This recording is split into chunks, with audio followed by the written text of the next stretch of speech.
My name is Michael DeSilvis. Just some thoughts to think about today. I reflect on all these things that happened in the last couple.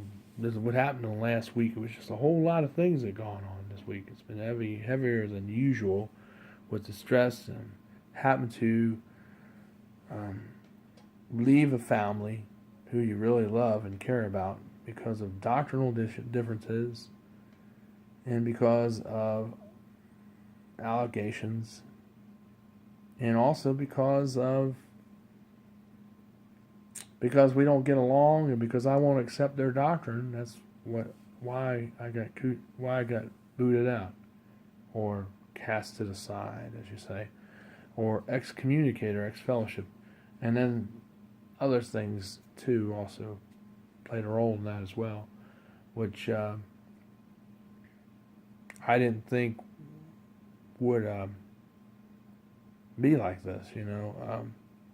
Why it would come that way. It looked like there was a lot of planning involved with this, a lot of scrutiny and a lot of scrutinizing, and a lot of coercing was going on as well with some of the things that happened in the last couple of months and within the last couple of years.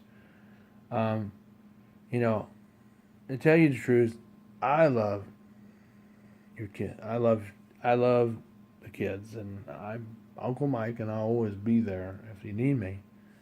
You know where I live, and if I move, you can always look up and check me up on the internet, and you can see where I'm living.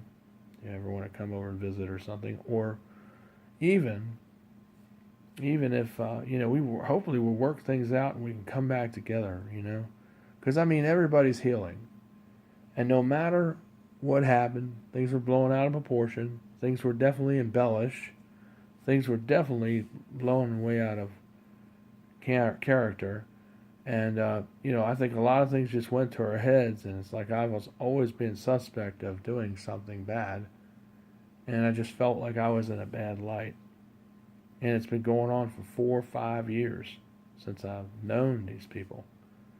And, I don't know what it is. I don't know if something happened to her when she was little, like she was abused.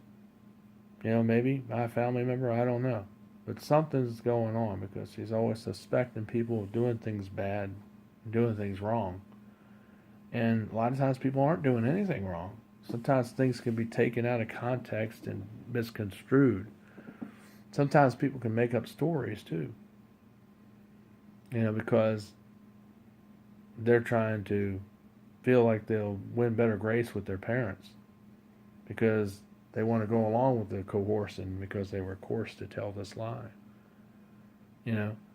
But in some places where that happens, there's people do that, and there are places where things really do go wrong. Whatever the issue is, maybe somebody had maybe a weakness, maybe they stumbled. Whatever you're going through in this life for all people, not just this situation, but every situation, there's always a clear-cut silver lining from it and through it.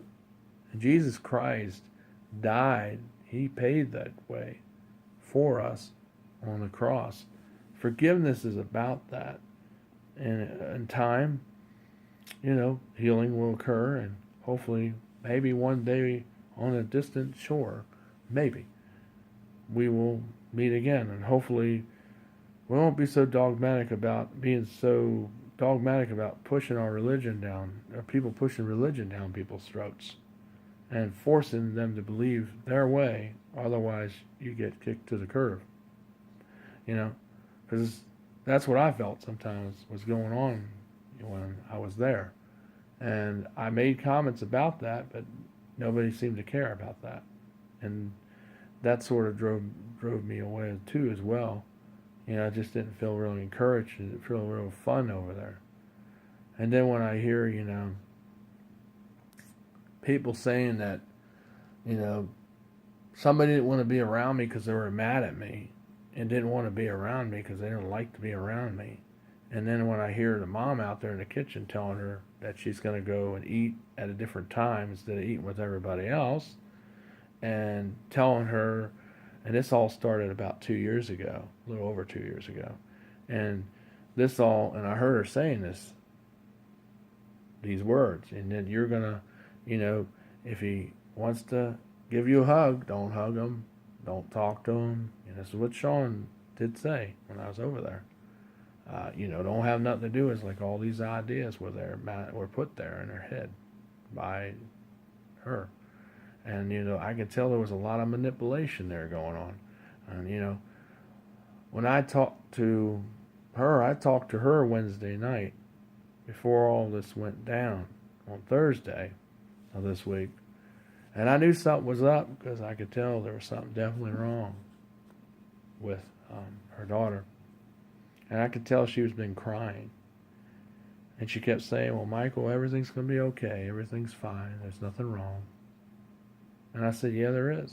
Because you wouldn't be saying that over and over if there wasn't anything wrong. Because I do believe that she was coerced into saying what she said. Because of that. Her mother. Because her mother can be like that. And in fact, her sons have told me that she's always asking them questions over and over again and trying to coerce them to say what she wants them to say or what she wants to hear, and so they just eventually say it. Just like what one of her sons said when they came over 2 weeks before they came over here for the Super Bowl, that, we want to come over here and visit Uncle Michael. We don't like going over to Lance's all the time. We like to come over here. And that's their half brother. But the thing is, that's what they said. And he said, well, and he said this out loud. He goes, he said this to, well, why did you tell me what you said to me, that something happened? He said, well, I didn't say anything happened. I just said that maybe something happened. You're the one that turned it into something that happened. He said, well, why did you just tell me that something did happen? Because I told a lie. And she goes, just get in the car. And he goes, well, I really told you that because I just got tired of hearing it because you wouldn't be quiet or shut up. You just kept insisting that something happened. So I just told you what you wanted to hear. That's basically what he said in his own words. She said, just get in the car right now. And they got in the car and drove away. So I'm sure that was a rocky night. But that's how I know there's been a lot of manipulation on here from the wife, of that family where I was going there helping in ministry. And I can tell that's what all this is about, as a ploy to disfellowship me. And I can tell you, that is what I think has really happened here. A lot of coercion. I've always been suspected. She's made comments that were questionable and subjectable, and yet she tried to say that she was joking, but really she wasn't, because there were innuendos saying that she was going to, press charges on me if she suspected me doing something. And then she's saying she don't want me to be alone with her daughter. It's just really weird, bizarre stuff. And, they can say that's a joke, but, in my world, that's slanderous, and it's really bad stuff to say when it's not true. And to suspect somebody to do something for 4 years of knowing them out of 7 and making little comments like that, that is really, really bad. And that is very disturbing. I'm sure everybody's going to heal and everybody's hurt and everybody's upset. And I understand that. I'd be upset too. When you have a mother that is constantly trying to push her weight around and always trying to push people away, I'd be upset too. You have friends, all of a sudden your friends, you get to know the children, then she does something and goes way over the line, just keeps pushing her opinion around to the point to where it just doesn't want people don't want to be around her. See? And there's a lot of manipulation going on there. So, whatever happens, I bless you all, and I bless your group, and I guess it's just time that we part ways, and I don't have nothing against you all, and I pray you don't have nothing against me. I still love you, and I forgive you for your actions, and I forgive you what happened, and I forgive Sean's because of her mental illness, her mental condition. That's why she made the comments and why she does what she does. I don't know if it's something she just does because she wants attention for herself, to make up these and say all these things just to bring it all around, just so that she's in the spotlight, to look good, so she's important. Why she tries to make, off with ruining people's lives and ruining people's jobs and ruining people's business, at her expense, so that she can provide for her family, like she told me when I got it out of her, when we were at there and I had the job at this chiropractor place. I was going to do all the computers in there. And right when the guy said I could sign the deal, I was in there getting my back done, and I heard her in there talking to them, talking about him and telling them about a friend that they knew. And he ended up getting the job, ironically, because she gave him all the information. When I finally got that out of her, she said, well, you don't know how it is to have 4 kids and don't have a lot of money and can't afford to get my computer fixed. So I gave the information to Ken so that he could fix my computer. And he said he would give me a free computer if I referred him some work. And I said, well, you don't take work from people. I said, that's why I said there's a lot of manipulation, a lot of lies going, and a lot of things there. And that's, I think there's some mental illness there. And I think there's a lot of things there. And it's a shame that these things have had to come to light. But, I still love you all, and I still love her, and I still care about you, Charlie. And it's a shame that it had to be that way, but, I guess it had to be that way because it was coming to blows, because she was trying to find a reason or excuse to get rid of me, and this was it. And that's the way I see it, because that's really what I see, what really happened there. And like I told you, I'm going to tell you, yeah, that's what you want to hear, because that's what you believe in. That's what you believe. So, but it's not really what happened. So, I hope and pray that people will re-examine their life, their heart, and will look, and we need to, love each other and heal and grow and do the right thing. Because for us to, for all these things to be said was horrible, for one. And it was just so wrong and not Christ-like, for two. And it's just not the way that Christians are. You don't shove your doctrine down people's throat, or religion, or what you believe. You state them, but don't keep stating them, because that means you're just trying to push them down people's throat. If you wonder why people lose friends and why they don't want to talk to you when you're out there after a while, it's because that's the reason. Try to listen more. And even if people don't agree, sometimes it's best just to not agree. Because right now, we don't see things clearly, because we don't know all the picture of everything in the Bible, of what we believe anyway. Nobody's got it fully right, like I've always stated, because we're all in a constant state of learning, in a constant state of renewing and reforming our minds with knowledge that we get from learning and growing and reading. And so therefore, when you're out there witnessing, telling people Jesus loves you, make sure you know who you're talking to. Make sure you're not going up to a Muslim and telling them that, because they might try to hurt you, because they don't like Jesus if they're a true Muslim. And, don't go to an Orthodox Jew and tell them that Jesus loves you, because they don't believe in Jesus like that. They see him as a prophet. So telling an Orthodox Jew that Jesus loves you is really bad, because it's just going to stir up stuff, and you might get yourself in a fight. So be careful.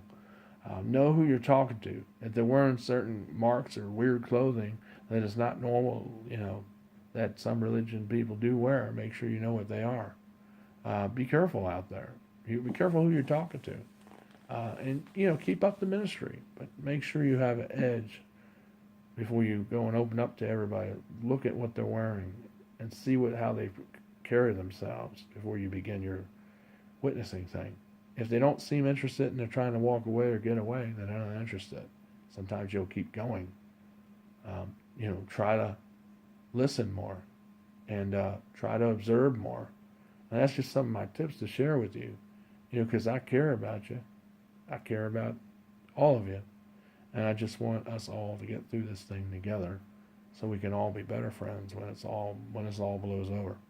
And then it all goes, in time. So I care about you very much, and I forgive you, and I know you forgive me, and it's a shame things had to go the way they did, but it's probably for the best, because it's better to not be mad at each other and hate each other than to be hating each other and never talk to each other again. So it's best to end it this way. I'll find other people to get me around, because there were people that helped me before you came. And everything will be fine, because God's going to look after me just as he's going to continually to bless and provide for you and your family. But one thing I ask is, don't be spreading this stuff around. and saying stuff that's false about me. And don't be talking about my business to other people.